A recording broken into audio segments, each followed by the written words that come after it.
अपन start करते हैं। 12th class के अंदर जो विद्युत क्षेत्र वाला जो अपना चैप्टर जो चल रहा था, विद्युत आवेश वाला विद्युत क्षेत्र जो भी था, उस विद्युत क्षेत्र जो टॉपिक अपना जो चल रहा था, उसी में एक आता है जो मैंने आपको बताया था कि द्विध्रुव के कारण से जो विद्युत क्षेत्र जो आएगा। 12th क्लास के आप सीबीएसई बोर्ड के चाहे बुक देख लो, चाहे आरबीएससी की बुक देख लो, सब में ये टॉपिक दे रखा है। एक तो अपन ने पढ़ा था द्विध्रुव, हिंदी में जिसको द्विध्रुव कहते हैं, इंग्लिश में उसी को कहा जाता है डायपोल। ये जो डायपोल होता है, डायपोल होता क्या है उसके बारे में मैं बता चुका था आपको। डायपोल में क्या होता है, जैसे अपने पास में एक माइनस क्यू चार्ज है, एक प्लस क्यू चार्जेज है, और प्लस क्यू और माइनस क्यू चार्जेज के बीच की डिस्टेंस है 2a।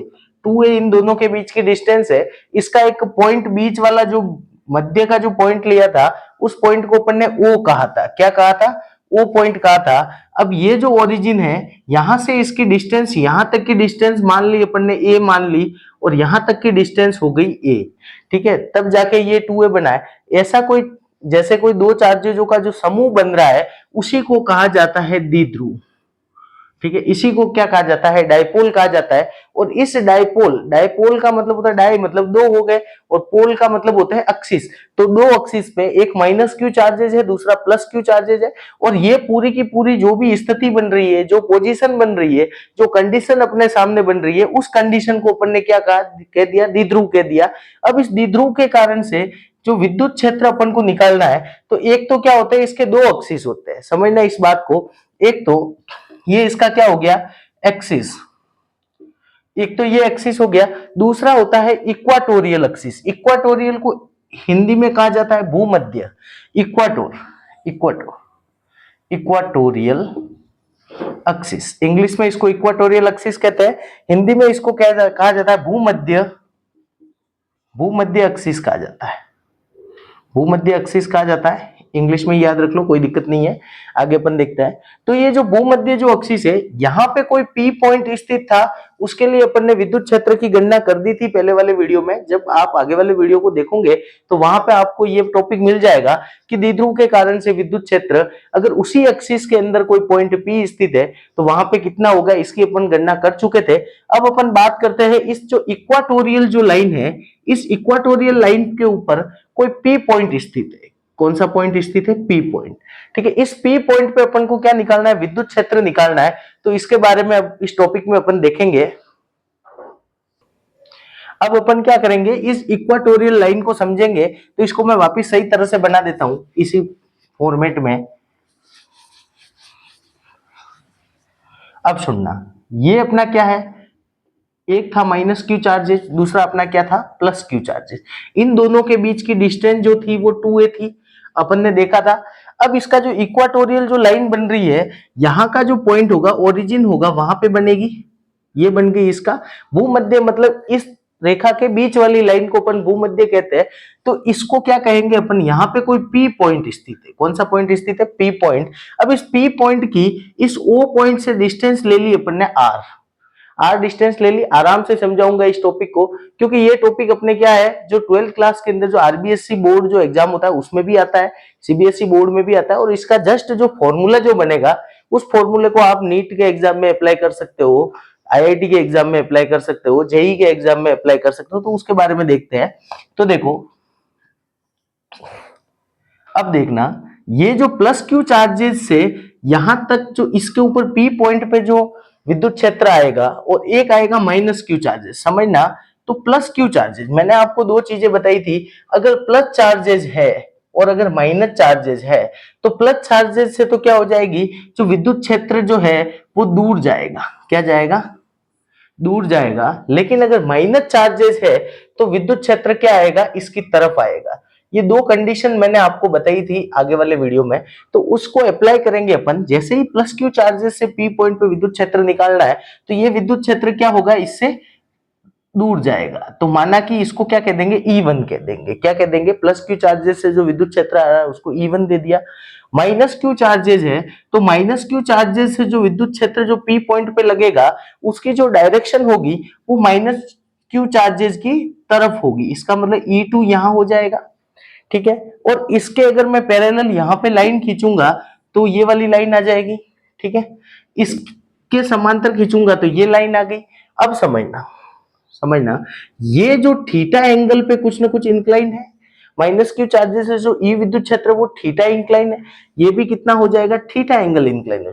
तो ये जो बन रहा है ये वाला, ये कैसी आकृति बन रही है आपकी, जेड आकृति बन रही है, और एकांतर कोण ये वाला भी क्या बन जाएगा आपका, थीटा एंगल बन जाएगा। तो देखो E1 जो है, E1 विद्युत क्षेत्र, E1 विद्युत क्षेत्र को घटकों में विभाजित करेंगे, घटकों में विभाजित करने पर तो जैसे ही E1 को अपन मैं घटकों में विभाजित करूंगा, तो देखो E1 को घटकों में विभाजित किया तो E1 जिस साइड थीटा होगा वो क्या हो जाएगा, कोस थीटा, ये वाला क्या हो जाएगा, E1 साइन थीटा, ये वाला क्या हो जाएगा, E1 साइन थीटा हो जाएगा, ये E1 साइन थीटा हो गया। और जैसे ही ये E2 है तो नीचे की साइड में और क्या हो जाएगा, ये वाला भी क्या बनेगा, थीटा एंगल बनेगा कि नहीं बनेगा। अब जब ये E2 के लिए घटक में विभाजित करूंगा तो एक तो देखो नीचे की साइड में क्या आ जाएगा, E2 साइन थीटा आ जाएगा, और इस साइड में ही क्या आ जाएगा, दूसरा एक घटक और आएगा, उसको कहेंगे E2 cos थीटा। समझना इस बात को। तो देखो ये E1 विद्युत क्षेत्र को घटकों में विभाजित करने पर या कंपोनेंट में अपन करेंगे कंपोनेंट, तो कंपोनेंट जो बनेंगे इसके, वो कंपोनेंट कौन कौन से बन गए, वो कंपोनेंट कौन कौन से बनेंगे, E1 को कंपोनेंट में जब विभाजित किया तो कौन सा आ गया, E1 cos थीटा आ गया, दूसरा क्या आ गया, E1 sin थीटा आ गया। इधर देखेंगे तो E2 sin थीटा आ गया, और इधर क्या आ जाएगा, E2 cos थीटा। अब अपन को क्या करना है, ये जो घटक जो अपने निकले हैं, कंपोनेंट निकले, उन कंपोनेंट को डायरेक्शन वाइज अपन को क्या करना है, जोड़ना है। समझना इस बात को। तो जो देखो दो प्रकार के घटक निकले हैं, एक तो हॉरिजॉन्टल कंपोनेंट, हॉरिजॉन्टल कंपोनेंट। तो हॉरिजॉन्टल कंपोनेंट कौन कौन से है, तो हॉरिजॉन्टल में कौन से आएंगे, ये आ जाएंगे, तो E1 cos theta plus E2 cos theta. एक तो ये कंपोनेंट दोनों को अपन ने जोड़ दिया। एक क्या आ गया, वर्टिकल कंपोनेंट। समझना इस बात को। तो वर्टिकल जो कंपोनेंट आएंगे इसके, वो कौन कौन से है, तो E1 sin थीटा, और ये देखो ऑपोजिट डायरेक्शन है दोनों की, तो जब ऑपोजिट डायरेक्शन होगी तो माइनस E2 sin थीटा, और ये दोनों क्या हो जाएंगे, जीरो हो जाएगा। इसका मतलब इसका वर्टिकल कंपोनेंट एक दूसरे से क्या हो जाएंगे, कट जाएंगे। ठीक है, ये जो अपना हॉरिजॉन्टल कंपोनेंट आया है E1 cos theta, E2 cos theta. अब अपन बात करेंगे कि E1 और E2 कितना आएगा, तो समझना जो E1 जो आएगा, E1 इज इक्वल टू क्या होता था, तो 1/4 पाई एप्सिलॉन नॉट, फॉर्मूला आपको मैं बता चुका हूं विद्युत क्षेत्र का, 1/4 pi epsilon not Q upon, अब देखो यहां से यहां तक की डिस्टेंस क्या हो जाएगी, तो डिस्टेंस निकालनी है तो अपन किसका यूज करेंगे, पाइथागोरस प्रमेय का यूज किया। तो ये वाला जो त्रिभुज आपका जो बन रहा है, ये वाला त्रिभुज, ये कौन सा हो जाएगा, O, ये A पॉइंट दे दो, ये B पॉइंट दे दो, तो देखो OBP ये जो है, और ये R है आपकी, ये A है, तो ये वाली कितनी बन जाएगी, R स्क्वायर प्लस ए स्क्वायर। ये क्या बन जाएगा, पाइथागोरस प्रमेय से बन जाएगा। तो इसको क्या लिख देंगे, R स्क्वायर प्लस ए स्क्वायर, और इधर वाली को भी क्या लिख देंगे, R स्क्वायर प्लस ए स्क्वायर, स्क्वायर रूट में डाल देंगे, क्योंकि अपन को पता है कि कर्ण का स्क्वायर इज इक्वल टू लंब स्क्वायर प्लस आधार स्क्वायर। ये फॉर्मूला अपन ने पहले भी पढ़ा है, 9th class, 10th class, 11th class में भी पढ़ चुके हैं। तो इसको अपन लगाएंगे मैथमेटिकली। तो जैसे ही ये लगाया अपन ने, तो यहां से यहां तक की डिस्टेंस अपन को मिल गई। इसका मतलब ये डिस्टेंस कितनी हो जाएगी, तो देखो R स्क्वायर प्लस ए स्क्वायर, ये तो आ गया। अब देखो इसके ऊपर डिस्टेंस कितनी लगेगी, तो डिस्टेंस अपन को लगानी है का स्क्वायर। जैसे इसका अपन क्या करते थे, स्क्वायर करते थे, तो ये अपन को करना है स्क्वायर, और ये आपका आ जाएगा इक्वेशन नंबर फर्स्ट। उसी टाइप से अगर दूसरे की बात करेंगे, E2 की बात करेंगे, तो ये देखो minus Q charges plus Q charges से लग रहा है, इसीलिए प्लस में आया विद्युत क्षेत्र। माइनस क्यू चार्जेस से लगेगा तो माइनस आ जाएगा, माइनस पहले मत लिखो, फॉर्मूले में आ जाएगा 4 पाई एप्सिलॉन नॉट।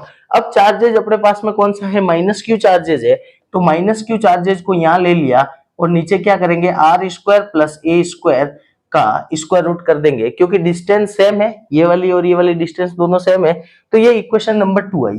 अब इन दोनों इक्वेशन से अपन को क्या पता चलता है कि जो E1 और E2 है, जो प्लस क्यू चार्जेस और जो माइनस क्यू चार्जेस से जो भी विद्युत क्षेत्र जो आ रहा है अपना, उसकी क्या है, इसमें जैसे कि माइनस आ रहा है, इसमें प्लस आ रहा है, इसका मतलब इसकी सिर्फ डायरेक्शन चेंज है, बाकी पूरा का पूरा फॉर्मूला सेम है। इसका मतलब अपन लिख सकते हैं नोट लगा के, note E1 and E2 is magnitude is same, magnitude is same but direction is opposite, direction is opposite, समझना इस बात को, ऑपोजिट।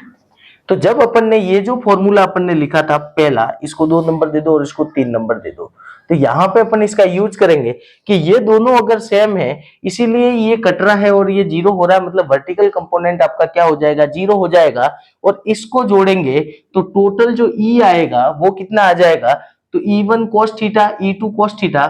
तो अकॉर्डिंग टू इक्वेशन फर्स्ट के अकॉर्डिंग क्या बन जाएगा, तो दोनों सेम है, इसका मतलब 2E1 cos थीटा ये बन गया। अब अपन को क्या करना है, 2E1 cos थीटा बन गया, क्योंकि जस्ट डबल कर देंगे, क्योंकि क्या परिमाण सेम है उनका, डायरेक्शन अलग अलग है। अब अपन क्या करेंगे, E1 की वैल्यू को पुट कर देंगे यहां पर, ठीक है। तो अभी अपन पुट करेंगे, यहां तक अपन ने समझ लिया है, E is equal to 2E1 cos theta हो गया। अब मैं थोड़ा इसको क्लीन करना चाहता हूं, क्योंकि आगे अपन समझेंगे, तो देखते हैं। वापिस त्रिभुज बनाना पड़ेगा, क्योंकि बिना त्रिभुज के अपन अधूरे रह जाएंगे इसमें। बनाते हैं इसको वापिस। यहां तक ये फॉर्मूला समझ में आ गया, 2E1 cos थीटा हो गया। अब समझना, ये अपने था, ये माइनस क्यू चार्ज था, ये प्लस क्यू चार्जेस था, बीच में एक क्या था, इक्वाटोरियल लाइन थी, यहाँ पे कोई पी पॉइंट स्थित था, यहाँ से डिस्टेंस ये ए था, ये आर थी, तो ये क्या बन गया, आर स्क्वायर प्लस ए स्क्वायर बन जाएगा। इधर वाला भी सेम बनेगा, आर स्क्वायर प्लस ए स्क्वायर, ये थीटा बन गया। अब देखो यहां से E1 तो जा रहा है इस साइड में, E2 आ रहा है वापिस इस साइड में, ठीक है। अब समझना इस बात को, यहाँ के 2 घटक बनेंगे, एक ऊपर जाएगा E1 साइन थीटा, नीचे आएगा E2 साइन थीटा, इधर 2 घटक जाएंगे, ये थीटा है और ये भी क्या है, थीटा है, तो E1 cos थीटा और E2 cos थीटा, ये वाला था फॉर्मूला। अपन देखते हैं, इसको हटा देता हूं ताकि आपको दिक्कत नहीं रहे, ये था, ठीक है। अब अपन ने बात करी थी कि देखो, अब अपने को E1 अपने पास में था, E1 क्या आया था, फॉर्मूला अभी अपन ने निकाला था first equation, E1 is equal to 1/4 pi epsilon not, इसके कारण से डिस्टेंस पे प्लस क्यू के लिए क्या आया था, आर स्क्वायर प्लस ए स्क्वायर का स्क्वायर रूट, ये फॉर्मूला था अपने पास में। अब इसी फॉर्मूले को अगर माइनस क्यू के लिए निकालेंगे तो माइनस क्यू आ जाएगा। अब देखो, अब अपने पास में रही बात इस cos थीटा, क्योंकि किसी भी फॉर्मूले में अगर आप निकालना चाहोगे तो सारी की सारी जो भी वेरिएबल होते हैं उनको सबको सॉल्व करना पड़ता है, फिर ही फॉर्मूला क्या होता है, डिराइव होता है।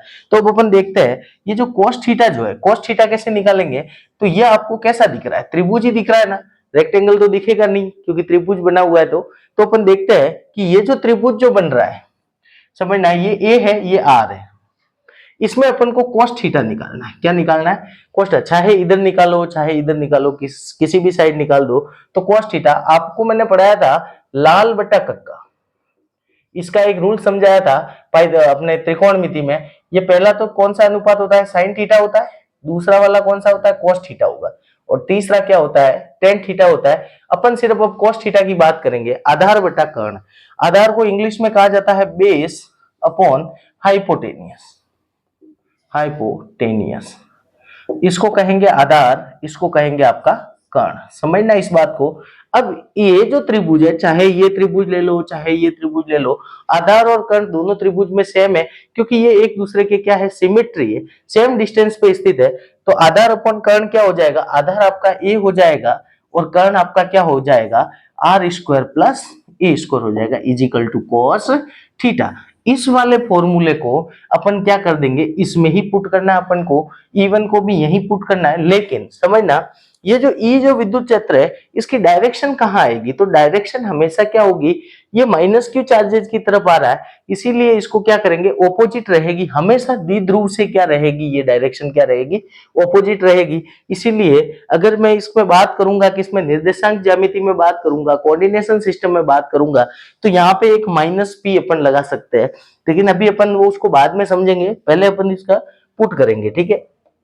E इज इक्वल टू क्या हो गया, 2 तो आएगा ट्वाइस इंटू E1 क्या हो जाएगा, E1 अपन ने निकाला हुआ है 1/4 pi epsilon not Q charges है अपॉन में आर स्क्वायर प्लस ए स्क्वायर को डायरेक्टली लिख सकते हैं, कोई दिक्कत नहीं है, और कॉस थीटा की जगह क्या आ जाएगा, a upon r square plus A square की घातांक क्या आ जाएगी, हाफ आ जाएगी। अब समझना इस बात को, ये जो बन रहा है 2a और q, ये जो बन रहा है ये मैंने पहले वाले वीडियो में बता चुका हूं कि जो p जो होता है, मोमेंट जो होता है, मोमेंट ऑफ डाइपोल, डाइपोल का जो मोमेंट अपन निकालेंगे वो होता है 2aq, मतलब जो चार्जेज है जिससे ये बन रहा है उसका जो परिमाण अगर देखेंगे तो परिमाण सेम रहेंगे, उनका मैग्नीट्यूड सेम रहेगा, ये जो मैग्नीट्यूड सेम रहेगा, और इन दोनों के बीच की जो डिस्टेंस है उस डिस्टेंस से अगर मैं मल्टीप्लाई करता हूं तो वहां पे मेरे को क्या मिलता है, मोमेंट मिलता है, और इस मोमेंट का अपन यहां यूज करेंगे तो E इज इक्वल टू क्या हो जाएगा, P upon 4 pi epsilon not, और ये आर स्क्वायर प्लस ए स्क्वायर है, इसकी पावर कितनी लगा दे, 3/2। ये जो फॉर्मूला आया, समझना इस बात को, और ये जो विद्युत क्षेत्र की क्या हो जाएगा, ऑपोजिट हो जाएगा, इसीलिए माइनस बी लगा दो एक पोलर के लिए, ठीक है।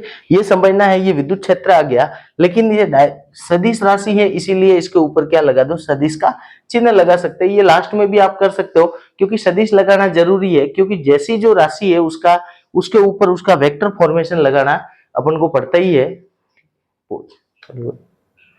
अब अपन बात करते हैं, अगर आपका जो ए है, ये क्या है, यहां से यहां तक की डिस्टेंस है 2a, भी बहुत ही एक छोटा सा डिस्टेंस लेते हैं जब अपन द्विध्रुव की क्या करते हैं, संरचना करते हैं। इसमें जो द्विध्रुव की संरचना होती है, तो जब संरचना होती है तो ए को मैं क्या लेता हूं, a is very small, a is very small and a is negligible, क्योंकि देखो हर कंडीशन लगानी पड़ती है, नेग्लिजिबल नगण्य मानने पर ए को मैं क्या मानूंगा, नगण्य मानूंगा, क्योंकि क्या करेंगे, a is very very very less than r. तो इसी फॉर्मूले को देखेंगे अपन, तो E इज इक्वल टू क्या हो गया, P upon 4 pi epsilon not R square into 3/2 हो जाएगा। तो देखो 2 से 2 घातांक कट गई, पावर कट गई, तो अपने पास में फॉर्मूला क्या बन गया, P upon 4 pi epsilon not R cube is equal to E equatorial, ठीक है। ये इक्वाटोरियल एक्सिस में कोई भी P पॉइंट है, वहां की डिस्टेंस अपन को पता होगी तो अपन क्या निकाल सकते हैं, विद्युत क्षेत्र निकाल सकते हैं। अब अपन बात करेंगे थोड़ा सा, अब जैसे कि देखो अपन ने एक्सिस में निकाला था, तो E जो एक्सियल निकाला था अपन ने, E एक्सियल अपना कितना आया था, तो twice 2p upon 4 pi epsilon not R cube आया था। नेक्स्ट वीडियो में आप देखोगे तो ये आपको मिलेगा अक्षियल वाले का। अब देखो ये जो है, ये जो बन रहा है यहां तक का, ये क्या बन रहा है आपका, E इक्वाटोरियल बन रहा है, तो E axial is equal to twice of E equatorial, समझना इस बात को। ये जो क्वेश्चन है, ये क्वेश्चन बार बार पूछता है, इन दोनों में संबंध बार बार पूछता है कि E एक्सियल से कितने गुना E इक्वाटोरियल पे होगा, जबकि R डिस्टेंस क्या होगी, सेम होगी, तो आपको क्या लिखना है, ट्वाइस, मतलब 2 गुना होगा। तो ये वाला आपको याद रखना है, ये फॉर्मूला आपको हर एग्जाम में जो ऑब्जेक्टिव जो क्वेश्चन आएंगे वहां पे मिलेगा।